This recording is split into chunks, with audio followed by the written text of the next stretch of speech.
तो hello traders, welcome back to my YouTube channel. I hope you all are doing great. So guys, आज का जो market open हुआ था उसके बाद से ही बहुत उसके स्टार्टिंग में इसने थोड़ा बहुत मूव दिया था बाय साइड की तरफ। उसके बाद में ही मार्केट इतना ज़्यादा कंसोलिडेट करा है ना, इतना ज़्यादा परेशान करा है ना, उसका कोई हद नहीं थी आज मार्केट की परेशान करने की। अपना जो सुबह का बायस था ना बॉइज, अपना जो सुबह का बायस था वो ये था कि यार ये मार्केट इस वाली जो सप्लाई को यहाँ पे देखो क्या है कि अगर आप जूम आउट करके देखोगे ना तो यहाँ पे बहुत सारी लिक्विडिटीज लाया कर रही है। ये देखो ये एरिया है ना बहुत बार टैप हो चुका, तो यहाँ पे लिक्विडिटी लाया कर रही है। तो ये क्या है, रेजिस्टेंस मान रहे हैं और कोशिश थी कि यार ये मार्केट इसको कोशिश करेगा निकालने की। सुबह से अपना थोड़ा बहुत बायस प्रॉपर आपको सेट नहीं रखना चाहिए, हमेशा मार्केट की कंडीशन के हिसाब से चेंज करते रहना चाहिए। तो देखो गाइज, आज क्या है कि आज मेरे को लॉस बुकिंग करनी पड़ी, तो मैंने आज मेरे टेलीग्राम पे भी शेयर करी थी। हालांकि मैंने ट्रेड शेयर नहीं करी टेलीग्राम पे, क्योंकि टेलीग्राम पे मैं वही, अगर आपने सब्सक्राइब नहीं करा मेरे चैनल को जाकर सब्सक्राइब कर सकते हो, मैं वही ट्रेड शेयर करता हूँ जो मेरे को हाई प्रायोरिटी, बहुत ज़्यादा हाई प्रायोरिटी वाली ट्रेड्स लगती है। ठीक है, अब यहाँ पे तो क्या होता है कि मैं खुद लेता हूँ, तो अपने हिसाब से जो मेरे को सही लगती है वो ट्रेड मैं करता रहता हूँ। तो 3 पोजीशन तो मैंने बैंक निफ्टी की ली थी और एक फिन निफ्टी की ली थी, क्योंकि आज फिन निफ्टी की एक्सपायरी थी। अब हालांकि फिन निफ्टी के अंदर जो मेरा परसेप्शन था ना गाइज, वो बिल्कुल परफेक्ट था, पर अपने यहाँ पे एसएल जो स्टॉप लॉस था ना वो बहुत छोटा था। इसकी वजह से अपन यहाँ इस ट्रेड से बाहर हो गए, इस ट्रेड से आउट हो गए। इसके बाद में क्या था, जो बैंक निफ्टी की जो पोजीशंस बनाई थी मैंने, लास्ट में पीई बनाई थी, वहां पे क्या था कि पहले मेरा पीई में लॉस हो चुका था। तो इसको लॉस होने के बाद में मैंने क्या रिकवर कर लिया था, ये लॉस रिकवर हो गया था मेरा। जब मैंने लास्ट की पोजीशन बनाई थी ना, लास्ट के मोमेंट पे, मैं आपको चार्ट पे दिखाऊंगा अभी, तो वहां पे मैंने रिकवर कर लिया था। बट रिकवर करने के बाद में क्या हुआ कि यार मार्केट जब मैंने ब्रेक इवन करा ना उसको, तो मेरे को ब्रेक इवन करके मार्केट दोबारा अपनी डायरेक्शन में चला गया। तो गाइज, आज एक चीज नोटिस करने को मिली, आज एक चीज सीख ये मिली कि मेरे को कि आप भी कोशिश कर सकते हो, जब तक मार्केट आपका एरिया कोई निकालता नहीं ना, जब तक आपका मार्केट एरिया नहीं ब्रेक करता ना, तब तक आप उस ट्रेड में बने रहो। क्योंकि आप अपन क्या करते हैं, अपन रिटेल ट्रेडर्स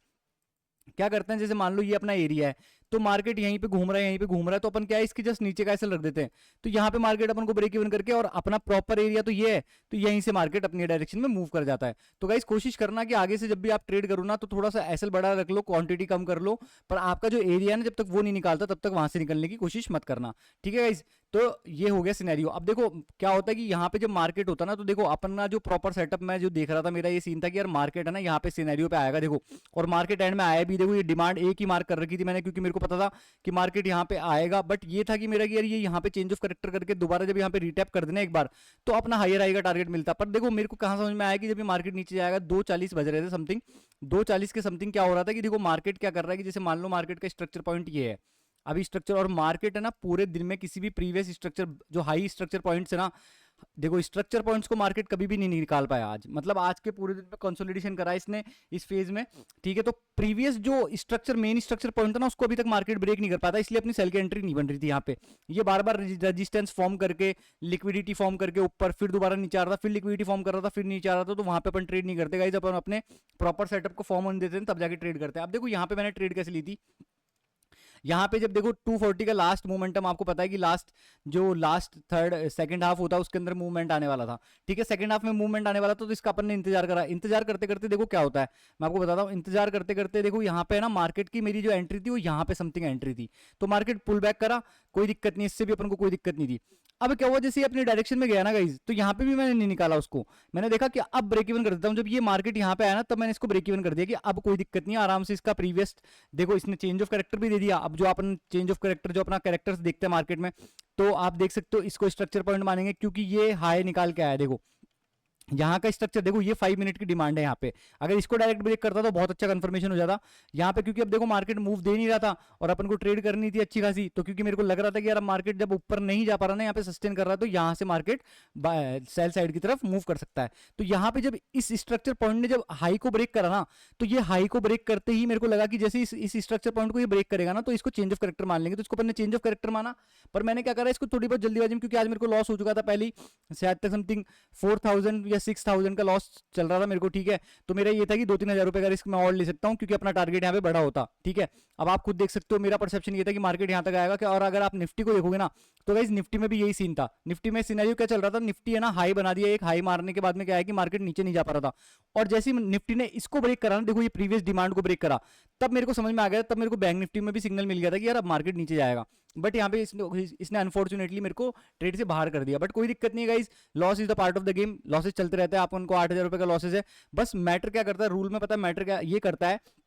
कि जिस दिन आप विन कर रहे हो तो कितना विन कर रहे हो, और जिस दिन आप लूज कर रहे हो तो कितना लूज कर रहे हो। ठीक है, तो ये पार्ट ऑफ द गेम होता है कि मतलब आप लॉसेज जो होते हैं ना वो आपके शॉर्ट होने चाहिए प्रॉफिट डेज से। ठीक है, तो आज अपना लॉस देता गाइस, कोई ऐसा ट्रेडर नहीं है जिसको लॉसेज नहीं होते, सबको लॉसेज होते हैं, बट ये है कि दिखाने का सीन होना चाहिए। तो अब से मैं सारी चीज आपको दिखाऊंगा जो मेरे को लॉस हुआ, क्यों हुआ, क्योंकि मैं चाहता हूं कि आप मेरी गलतियों से सीखते हुए चलो, जिससे आपको पता लगेगा कि वो गलतियां आप नहीं दोहराओगे फ्यूचर के अंदर। ठीक है, तो अब क्या होता है, जैसे मार्केट यहाँ पे टैप करता है, अब मैं प्रीवियस एंट्री दोबारा ले लेता, पर फिर क्या है कि यार फिर मेरा ऐसा हो गया कि चलो अपनी जो लॉस की लिमिट थी 6,000 रुपए समथिंग, तो वो आज की अपनी पूरी हो गई, 6-8 हज़ार रुपए हो गए, उससे ऊपर कोई दिक्कत नहीं है अपना। मतलब एक तरीके से देखोगे तो आराम से मेरा,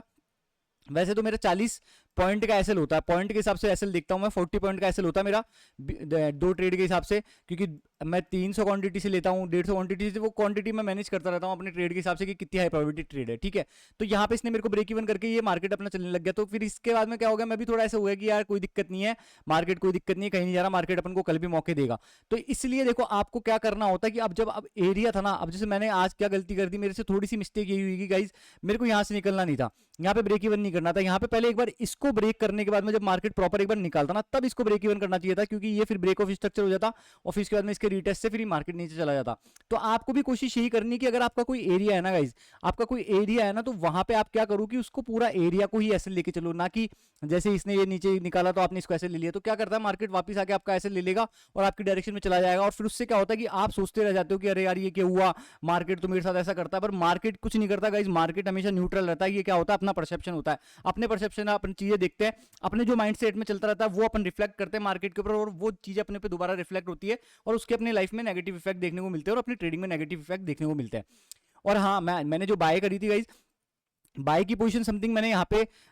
हाँ यहाँ पे समथिंग बाइंग की पोजीशन बनाई थी, फिर ये यहाँ पे दोबारा रिजेक्शन लेके आया ना, तो मैंने क्या, मेरा ये सीन था कि अगर ये यहाँ से बाय जाता तो फिर ये हायर हाई ब्रेक करेगा, क्योंकि ये काफी टाइम से निफ्टी भी बहुत ज्यादा हाई चल रहा था, निफ्टी भी चल रहा था, निफ्टी ने भी हाई निकाल दिया था, तो फिर मेरे को लगा कि यहाँ पे रिटेस्ट करके दोबारा ऊपर जाएगा, पर ये कंसोलिडेशन फेज में था, तो मेरे को निकलना ही सही लगा वहाँ ट्रेड से। अब देखो फिन निफ्टी का मैं बताता हूँ, अब देखो फिन निफ्टी का आप नोटिस करना, मेरे को ये पता था कि देखो ये एरिया मैंने मार्क कर रखे थे यहाँ पे कि ये सप्लाई, मेन सप्लाई पॉइंट है। अब यहाँ पे गलती मैंने यही कर दी कि मैंने ट्रेड ले ली यहाँ पे, थोड़ा सा अर्ली एंट्री ले ली मैंने, और मार्केट बहुत ज्यादा कंसोलिडेट कर रहा था, तो मेरी समथिंग यहीं पे एंट्री हो गई थी कि इसके हिसाब से मैंने ट्रेड ले ली, क्योंकि ये चेंज ऑफ करेक्टर आ गया। चेंज ऑफ करेक्टर आने के बाद में, पर ये क्या था कि पूरा एरिया गाइज, अगर मैं पूरा एरिया का ऐसा लगता तो मेरा शायद तक 6,000 रुपए समथिंग का ऐसा होता, और बाकी इसने बहुत अच्छी ट्रेड दी, फिर ये अपने परसेप्शन के हिसाब से चला। तो गाइज मेक श्योर कि आप भी इस गलती से कुछ सीखो कि अगर आपका एरिया है ना थोड़ा बड़ा है, तो उसके हिसाब से आप क्वांटिटी कम कर लो, बट आपके एरिया का ही ऐसे लेके चलो, क्योंकि क्या होता है फिर बाद में रिग्रेट नहीं होता, बाद में क्या होता है नेगेटिव इफेक्ट देखने को नहीं मिलते आपको आपकी साइकोलॉजी के ऊपर कि अरे यार मार्केट है ना, मैं जैसे ही ट्रेड करता हूँ मेरा ऐसे लेता है, फिर मेरे डायरेक्शन में चला जाता है।